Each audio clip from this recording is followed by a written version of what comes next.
7:17 on your Sunday morning. Hopefully you got your coffee in hand, getting ready for your day, because it's going to be another hot one in store, Lindsay. It really is. And out there this morning, it's actually feeling pretty comfortable. We have temperatures that have been in the 50s in some outlying locations. I'm going to talk about this. I'm going to explain why we're seeing such major swings in these cool overnights, and yet we're still able to get so hot in the afternoon. It has to do with the dry air and the dry ground that we have.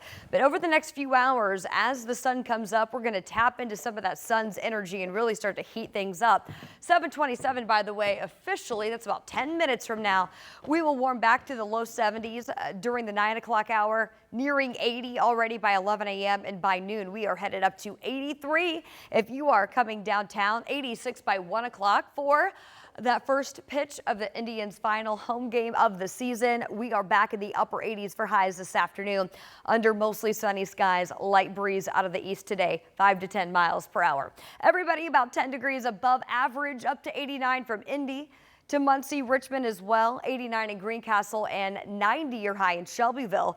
Shelbyville got up to 93 yesterday, so we are on the higher end of these temperatures, staying above average.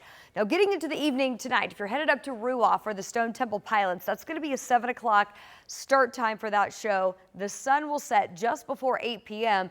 Watch as temperatures drop pretty rapidly as the sun goes down. We're going to lose that energy, so we'll go from 83 to 78 back to 71 by 10 o'clock tonight, and then eventually during the overnight we are once again looking at outlying locations falling back into the upper 50s, near 60 here in the Indy Metro, 57 up in Kokomo.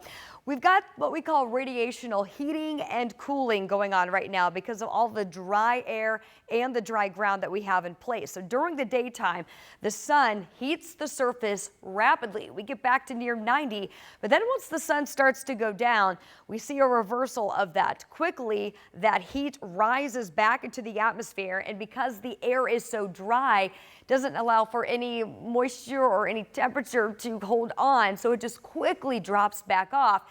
Kind of similar to if we were out in the desert, we see major temperature swings between the daytime highs and the overnight lows, and that's what we're experiencing right now, which is why it's going to be a cooler start to the day tomorrow, but we are right back in the upper 80s, near 90 for a high on Monday, under that mostly sunny sky, 88 in Indy.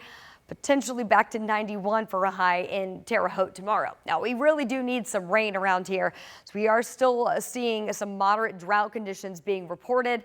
Really not seeing much as far as rainfall chances go. It's going to come in Wednesday if we do see any, and it will be with that remnant area of low pressure coming in off the Atlantic. This takes us all the way through 7 a.m. on Wednesday with a stray shower that will be possible, especially for our eastern and southeastern most counties. But even here, you can see we are really lacking moisture with that system. So rain chance going to be pretty few and far between, but it will bring some increased clouds in, which will limit temperatures a little bit more by midweek. A high of 83 on Wednesday, 84 with the sun returning Thursday. We're back in the upper 80s to wrap up the week.